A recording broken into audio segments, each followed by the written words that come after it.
नमस्कार दोस्तों, मेरा नाम है विजय कुमार और आप देख रहे हैं कॉमिक्स पिटारा चैनल को।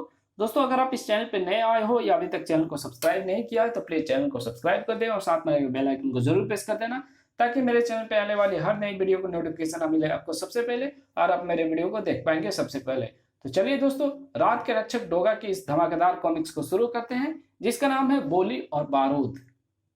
देख सकते हैं इसका कवर पृष्ठ कुछ इस तरह का है। भाई की बिल्डिंग पर बोली लगाएगा तू? लगा तो बोली लगा, अभिच लगा बोली तो बोली लगा। मैं बारूद में आग लगाता हूं। बारूद में आग तो उसी दिन लग गई थी जिस दिन हिंसा और हैवानियत की चिंगारियां अपनी पुतलियों में समेटे एक 15 वर्षीय लड़का मुंबई पहुंचा था। आज भी वो चिंगारियां हिंसा को हिंसा से काट रही है, जैसे लोहा लोहे को काटता है। चुम चुम।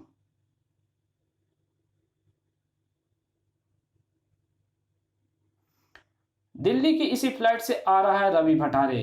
भाई की बिल्डिंग पर बोली लगाएगा वो। ऐसी सनसनीखेज घोषणा करके अखबारों और इलेक्ट्रॉनिक मीडिया में खूब तस्वीरें खिंचवा ली है कमबख्त ने। वो तस्वीरें उसके काम आएगी मरने के बाद माला चढ़ाने के। हमारा आदमी भीखू भाई खलास उसके कदमों को एयरपोर्ट की जमीन भी नहीं छूने देगा। ब्लड प्रेशर बढ़ाने की गोली देकर अंदर ही खत्म कर देगा वो भटारे को। लोग समझेंगे वो हार्ट अटैक से मरा है। अब जरा तू अपनी बोलती पर ढक्कन लगा दे सिंधे, क्योंकि हवाई जहाज लैंड कर गया है। तू बोलता है तो अपन चुप हो जाता है बटाटा भाई। वो देख, एम्बुलेंस हवाई जहाज की तरफ जा रही है। लगता है भीखू भाई ने भटारे को छोले भटूरे खिला दिए हैं। पैसेंजर एक एक करके उतरेला है बटाटा भाई। अपना आदमी कब उतरेगा? भीखू भाई बाहर आता ही होएगा। पर ये क्या? ये तो रवि भटाटे उतर रहा है। रवि भटारे? ये क्या बकरेला है तू बटाटा भाई? हाँ हाँ, ये तो वही लग रहा है। भीखू भाई ने उसे खत्म नहीं किया, उसे मौका नहीं मिला होगा। इसलिए तो बाबूराव भाई ने हमें यहाँ भेजा है, ताकि अगर भीखू भाई नाकामयाब हो जाए तो हम उसे खल्लास कर दें। यात्री तो सारे उतर गए, भीखू अभी तक क्यों नहीं उतरा? वो उतर रहा है भीखू। उतर नहीं रहा, उतारा जा रहा है स्ट्रेचर पर। बैड लक, इसको हार्ट अटैक हो गया है। भीखू को किसने खत्म किया? निसंदेह रवि भटारे तो ये काम नहीं कर सकता था। शायद किसी को हमारी प्लानिंग का पता लग गया है, पर किसे? मुझे देखकर सब कुछ समझ में आ जाएगा। अरे, तुम्हारी तो बोलती ही बंद हो गई। बोलती तो अब हम तेरी बंद करेंगे। डोगा, धाए धाए धाए धाए। हड़बड़ाहट में तुमने सारी गोलियां मेरे कवच पर ही झोंक मारी है। अब मैं तुम्हें बताता हूं कि मैंने तुम्हारे भीखू भाई खलास को विमान में जाकर कैसे मारा। धा, उफ, आह।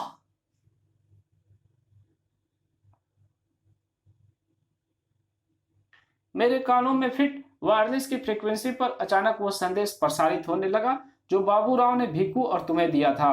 भड़ाक, यानी रवि भटारे को खत्म करने की प्लानिंग बताने का। तड़ाक, रवि भटारे को बचाने के लिए मैं दिल्ली गया। वहां से उसी प्लेन पर सवार हुआ जिसमें भटारे भी आ रहा था। फिर सूरज के वेश में मैंने अपना चक्कर चलाकर भीखू को वे टैबलेट्स खिला दी जो वो भटारे को खिला देने वाला था। और बस, भीखू का किस्सा खत्म हो गया। भटारे को कुछ पता भी नहीं चला।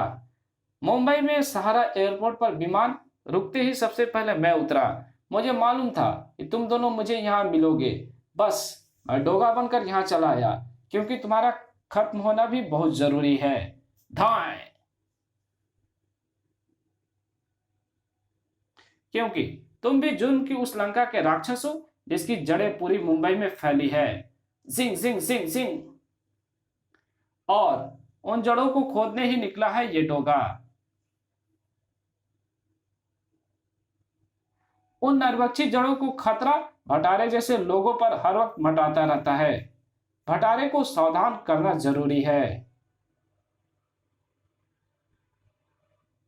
और तुम तुम डोगा हो ना? इस वक्त मैं अपना परिचय देने नहीं आया हूं, बल्कि तुम्हें ये बताना यहां आया हूं कि तुम नहीं जानते कि मैं तुम्हें 2 बार मौत के मुंह से निकाल चुका हूं।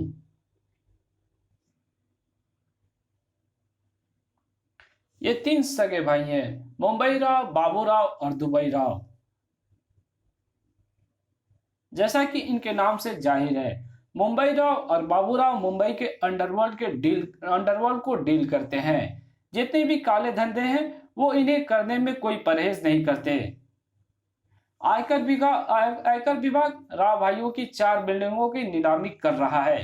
एक बार पहले भी ये कोशिश की गई थी, मगर तब उन्हें कोई बोली लगाने वाला नहीं मिला था। इस बार तुमने यह फैसला करके भाइयों के साम्राज्य को चुनौती दी है भटारे। तुम्हें खत्म करने की वो हर संभव कोशिश करेंगे ताकि तुम नीलामी में बोली ना लगा सको। दिल्ली में होने के कारण तुम उनकी पहुंच से दूर थे, मगर अब तो तुम उनकी मान में आ गए हो। खतरा और भी बढ़ गया है। क्या अब भी तुम अपने फैसले पर अडिग हो भटारे? बिल्कुल अडिग हूं। यह हमारे देश का दुर्भाग्य है डोगा कि इतने बड़े देश में एक भी आदमी ऐसा नहीं है जो अपराध की दिनों दिन मजबूती चली जा रही दीवारों में चुनौती की एक कील भी ठोक सके। पिछली नीलामी में जब भाइयों की बिल्डिंगों को एक भी खरीदार नहीं मिला तो मेरा सिर शर्म से झुक गया। हाँ डोगा, मुझे अपने आप और देश के भविष्य पर ग्लानि महसूस हुई। मुझे लगा कि हम आजादी के नारे यूं ही बुलंद करते हैं। मुझे लगा कि वास्तव में हम अभी भी आजाद नहीं हुए हैं, बस हमें गुलाम बनाने वाले बदल गए हैं। आतंक एवं अत्याचार की बेड़ियों से हम तब भी बंधे थे, आज भी बंधे हैं। कानून भी जैसे पालतू कुत्ते की तरह मुंह उठाए और दुम हिलाते हुए लाचार खड़ा है। हाँ, मैं अपने फैसले पर अडिग हूं डोगा, क्योंकि मैं मौत का भय भूल चुका हूं। शर्मिंदा हूं मैं अपने आप पर। मैं मरता हूं तो मरूं, लेकिन बेशर्मी का कफन ओढ़कर नहीं मरूंगा। मैं इस नीलामी में बोली लगाऊंगा।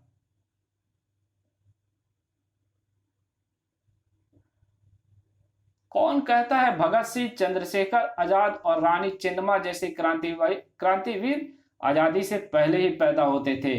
क्रांतिवीर आज भी जन्म लेते हैं भटारे के रूप में। धाय! ये गोलियां तो उसी कमरे में चल रही है जिसमें भटारे मौजूद है। ओह, भटारे को मार डाला हत्यारों ने। भटारे मर गया है, इस बात की पुष्टि के लिए हत्यारों ने नीचे झांका और यही भूल कर दी। तुम्हारी जिंदगी की कोई जरूरत नहीं।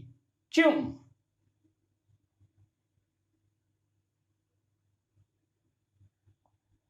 लेकिन तुम्हारी तो जरूरत थी यहां इस देश को। लेकिन तुम्हारी मौत के साथ ही नीलामी बंद नहीं होगी। बोली और बारूद की जो जंग शुरू हुई है, डोगा भी उसमें शामिल होगा। निकट आती आटो को सुन रहा था डोगा। अब उसे वहां से जाना था। मुंबई में राव भाइयों के खिलाफ उठी हुई आवाज को जब कोई गोली शांत कर देती है तो वो एक धमाकेदार खबर बनती है। काली स्याही से छपी ये खबर सिर्फ एक खबर नहीं है सूरज, यह हमारे समाज और हमारे मुंह पर लगा वो काला धब्बा भी है जिसे कोई नहीं धो सकता। आज उस मनुष्य क्षण को कोसता हूं सूरज। जब तुम मेरा शिष्य बनने आए थे तो मैंने तुम्हें दुत्कार दिया था।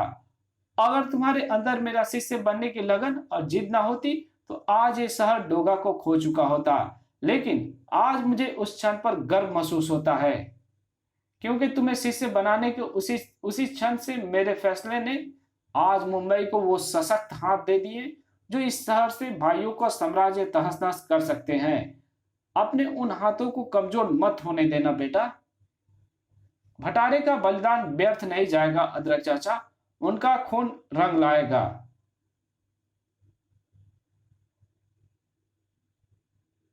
चीफ जस्टिस चौधरी के चेहरे पर जबरदस्त आक्रोश दिखाई पड़ रहा था।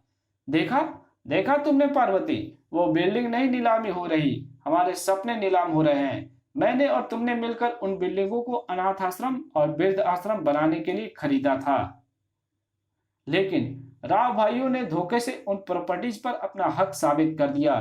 जज होकर मैं ये केस हार गया, लेकिन इस नीलामी में मैं भी बोली नहीं लगा सकता।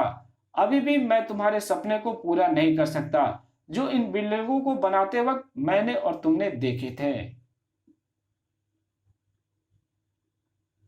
क्योंकि इन पर राव भाइयों का कब्जा हो चुका है। चीफ जस्टिस होकर भी मैं उन्हें उस बहादुर नौजवान भटारे की तरह चुनौती नहीं दे सकता, वरना शायद मुझे भी उस कहर से होकर गुजरना पड़े जो भटारे पर टूट पड़ा है। मुझे अपनी परवाह नहीं, डरता हूं किरण, भानु और सूर्य पर आंच आने से। मैं अपने सुख के सागर में अपराध का ज्वार भाटा पैदा नहीं करना चाहता, वरना मैं खुद ही ये बिल्डिंग नीलामी में खरीद कर तुम्हें तोहफे में देता। भटारे इसी बिल्डिंग की नीलामी में बोली लगाने आया था। थोड़ी देर और देखते हैं। 20 करोड़ की बिल्डिंग का नीलामी मूल्य 2.5 लाख रखा गया है, पर फिर भी कोई बोली लगाने नहीं आया। कोई फायदा नहीं होने वाला था। किसकी हिम्मत है जो पठानी का बैरियर तोड़कर बिल्डिंग की नीलामी में बोली लगाने पहुंच जाए? किसी की हिम्मत करवट ले चुकी थी। जुम! करवट को खामोश करने के लिए गोलियां चली। जिंग जिंग जिंग फटाक! कार के पिछले दोनों टायर शहीद हो गए। कार के दरवाजे खोलकर बाहर आने वाले थे भानु और किरण। तो पठानी का बैरियर तोड़कर नीलामी स्थल की तरफ जाने की हिम्मत तुमने की है? हाँ, हमें उस बिल्डिंग की नीलामी में बोली देनी है। राव भाइयों की बिल्डिंग पर बोली दोगी तुम? तो हम यहाँ क्या खाली पीली बैठे हैं मधुमक्खियां मारने? ए सियाने, काट के फेंक देंगे तुम्हें। बस एक बार ही बोलूंगा वापस जाने को। अगर गए तो गए, नहीं गए तो भी गए, पर तब तुम ऊपर को जाओगे। चलो फुट लो। हमें पता था यहाँ ऐसा कुछ जरूर होगा, इसलिए हम पुलिस को साथ लेकर आए हैं। पुलिस? तुम दोनों सियाने पुलिस को साथ लेकर आए हो? कहाँ पुलिस? अरे भानु, वो पुलिस की जीप तो हमारे साथ हमारे पीछे आ रही थी। पुलिस तुम्हारे पीछे चली थी तो जरूर, लेकिन वहां पुलिस तुम्हारे पीछे चली थी तो वो यहाँ जरूर आएगी, पर बाद में तुम्हारी बॉडी उठाने के वास्ते। ओफ किरण! उसे चोट लगने पर चीख पड़ा ना, अब तुझे चोट लगी तो और भी जोर से चीखेगा। उफ! मुझे सोचने दे कि तुम दोनों की छाती में गोलू उतारूं या चाकू। मारो सालों को, धड़ धड़! अब तुम सब कुछ भी सोचने के लायक नहीं रहोगे। ब्लैंक! जिंग जिंग जिंग जिंग! डोगा तुम्हें कुछ भी सोचने की मोहलत नहीं देगा। मोहलत तो मैं भी तुझे अब जिंदा रहने की नहीं दूंगा डोगा। जिंदा रहने की मोहलत हम में से तो उसे मिलेगी जो मौत से बच जाएगा। आह!